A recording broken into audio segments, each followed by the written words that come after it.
So why do we do the things that we do? To me, it's amazing to see how much energy is into this time of year throughout literally all of recorded history, from a winter solstice into the pagan holidays, into the Christian holidays, into what we have today. I mean, it's amazing how much energy is brought into that holiday. And when we look at, to me, I always was that inquisitive kid that was like, why do we do this? Why do we do that? Why do we do this? Why do we do that? And so to see from a midwinter holiday, to see it from its original Norse roots of bringing in an evergreen, because everybody was having a hard time even surviving through the winter. They didn't have all of the heat and electricity and go to the grocery store to get some food. You had to store your food up, and the winter solstice was so important because that was the halfway point of winter.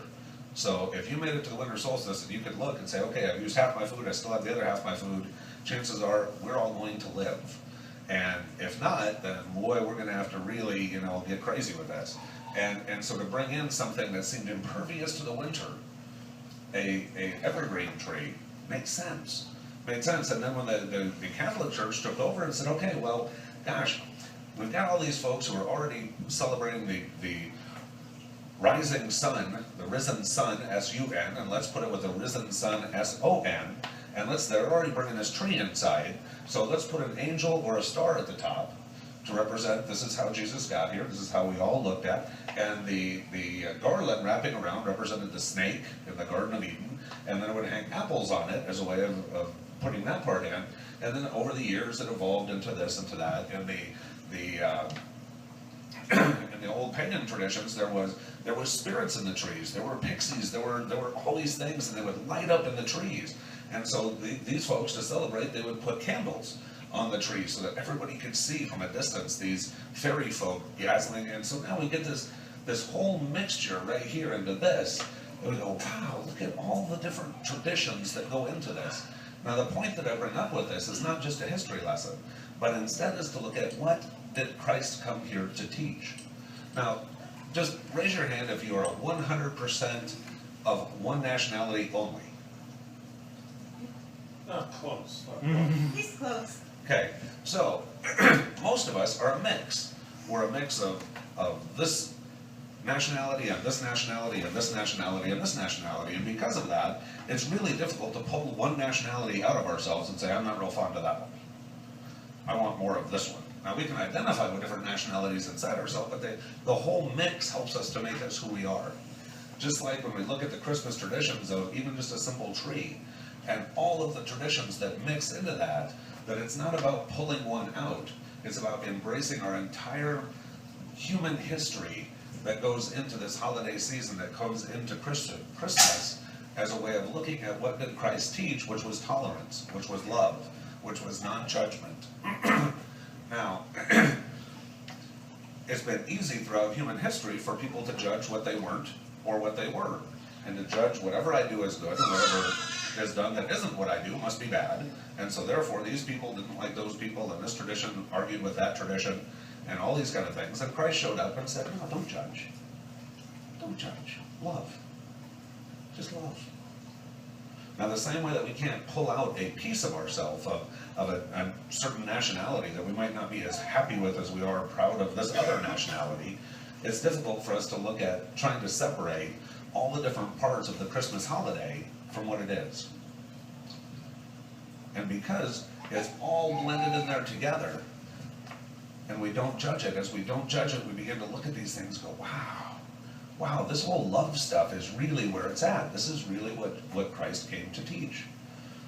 What amazed me is that this one man, God, being, teacher, master, whatever word you want to put, absolutely changed everything. Absolutely everything. I mean, think about this for a second. I mean, it was, according to biblical research, it was, about 400 years after he died that the Romans said, okay, we need to know when this dude was born, because everybody's celebrating the birth of this and the birth of this God and the birth of that God, and we have the resurrection, but we really need to know the birth.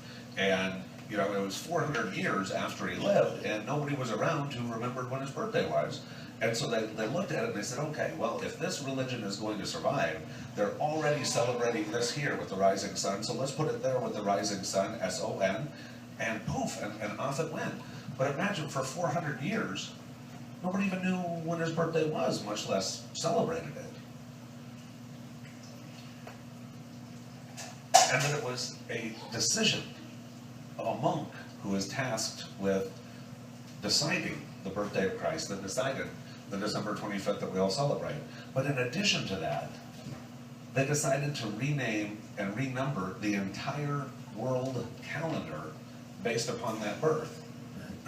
So once they had decided it was December 21st, or December 25th, then they went back through all the Roman emperors and said, this one reigned for 30 years, and this one reigned for 50 years, and this one reigned for 17 years, and they added it all up, and they said, so that must have been when the December 25th was, because Caesar was you know, Caesar and Augustus and blah, blah, blah, and so this is year one right here, and so now playing that forward, that means we're now in year 342, and that's when the calendar started. Now, every single person on this planet, when you ask them, what day is it? What year is it? Happy New Year, is as much a tribute to Christmas, to Christ's birth, as December 25th.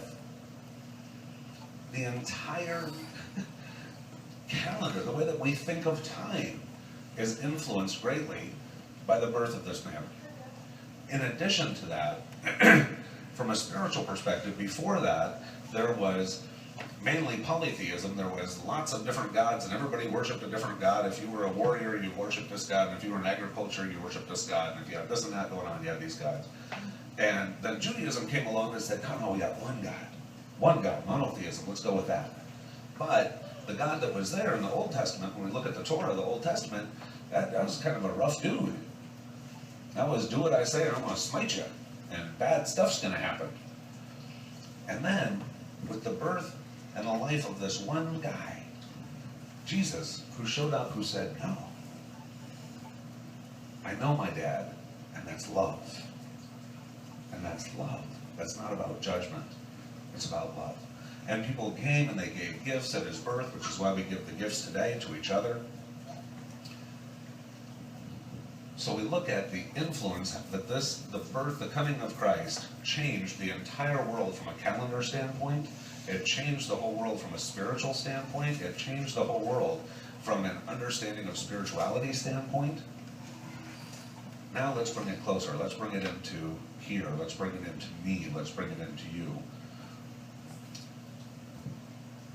The laws of our country are based upon the teachings of the Bible, which are based upon the teachings of the Christ child, which are based upon the Ten Commandments, that everything that we regard as moral, as right, comes also from these teachings.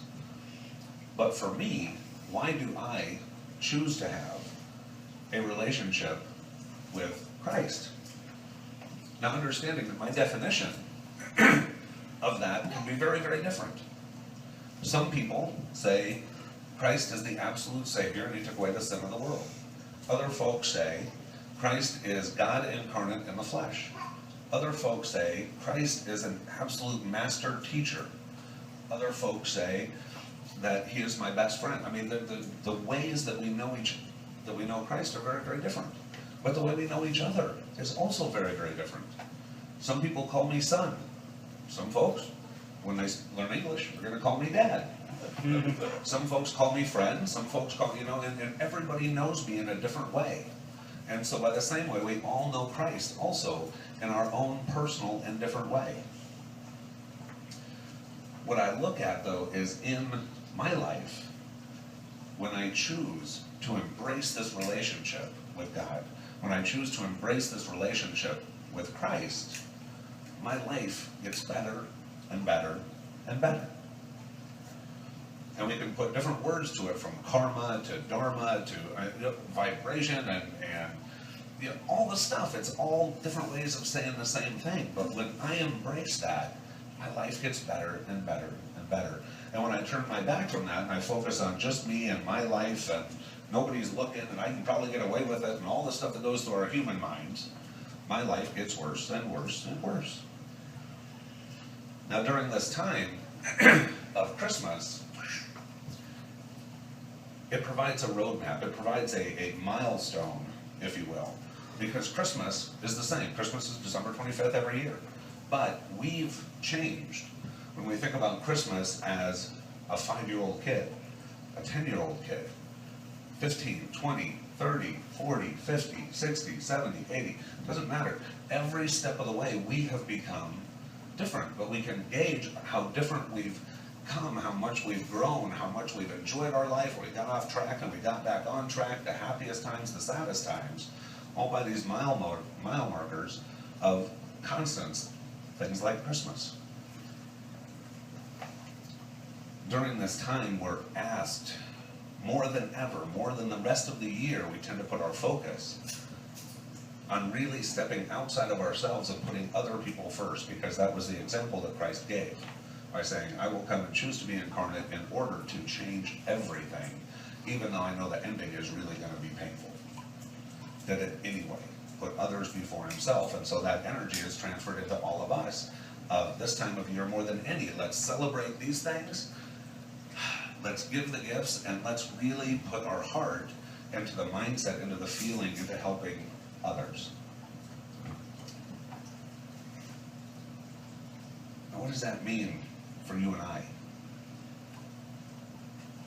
Maybe it means exploring through that signpost, through that mile marker, your own spirituality of where you're at right now, and where you've been in the past, and where you're looking to go into the future. And what things will help you get there even faster? What things will make that feel even better and more rewarding? What is your relationship with Jesus? Which way, Father, Son, minister, rabbi, teacher, guru, what word do you use? What relationship do you have? And do you want that relationship to grow? In a couple of days, on December 25th, do we all sit around and sing happy birthday to Jesus? Or do we sing Christmas carols, or all the above? Do we give the gifts? Do we receive the gifts? Do we give the phone calls? Do we reconnect with friends? What do we do, and how do we do it? And oftentimes we can be really challenged during this time. And we can also be rewarded. Long story real short, just to bring this into the real for me. Yesterday, as some of you know, was my birthday, and so we were hanging out doing birthday stuff, and after the birthday stuff, my mom said, I think that you should know that your dad, my last dad, dad number 3, this is dad number 4 right here, this is legal adoption, this is my dad, but the dad before him that I had for 20-some years is a guy named Lonnie. Now, Lonnie and I were oil and water, or oil in a match, or gasoline in a match, whatever the term is. It normally wasn't pleasant. But anyway, he was in a car accident, and he totaled his car. And it was going through a pretty rough patch. And so she told me about that, and after they left, my sister called, and I talked to my sister, and she told me a little more of the details of what was going on, and that he was having a difficult time finding a car on such short notice just to get to and from work and these things. And so I had this big mix of different emotions, of different things that went through my mind and my thought. But what happened was, I said to myself, I understand, I don't talk to this dude, we don't get along. But I thought, God, what would you have me do? Which led to a text message, and I texted him and I said, hey, Dad, I hear that you were in a car accident. I'm delighted that you're okay. I understand that you totaled your car, and you're having a hard time finding transportation on such short notice to get to work. I've got 2 cars on Craigslist right now. Here's a link. Pick one, I'll give it to you. What do you need? I know you're going through an emotional time right now within your own family dynamics, and understand that despite our differences, my family loves you. Some would say that's the good Christian thing to do. Some would say that's a very spiritual thing to do. What I can tell you is that every part of my secular mind, of my human mind, of my right now mind, said, "Neener, neener, billy goat, got yours, buddy." All these things that we do when bad things happen to people who have done us in bad ways. None of that was me. None of that helped me become the person that I wanted to be, that I am striving to be every day. And instead, this relationship with Christ, this relationship with God, this relationship with my spirituality said, wow, if I were in his shoes, what would I want? What would I need? And am I, or can I put myself in a position to be able to overcome my own ego and overcome my own stuff and say, how can I provide what you need? Not just a car, but an olive branch, but love, but understanding. And so when we talk about these things at Christmas, we understand the why we do, the what we do's. From a tradition standpoint, we also understand the why we do what we do's from a daily walk in our life and a daily walk in our spiritual path standpoint. That as we emulate the person who came to this planet and changed absolutely everything, and desires a close and personal relationship with each and every one of us, regardless of which terminology we choose to use in our relationship with him. That as we embrace more of that, our lives become even better, and even better, and even better. So I invite you this Christmas season to think not just about the reason for the season, which actually predates Christianity and goes back all the way throughout our entire human history, but to look at all of the teachers we've had in flesh, the teachers we've had in spirit, and the spirituality that we embrace, that we live the principles that raise our vibration, that make us feel whole and complete, and spread that love without judgment. So happy birthday, Jesus. If for no other reason than some monk decided December 25th was the day, as a group, as a whole, as a nation, the day doesn't matter. The reason for each one of the different things on the tree doesn't matter as much as this is the feeling we get when we're in the Christmas spirit. This is the feeling we get when we're in that Christmas tree. This is that feeling we get when we're living our truth. Thank you.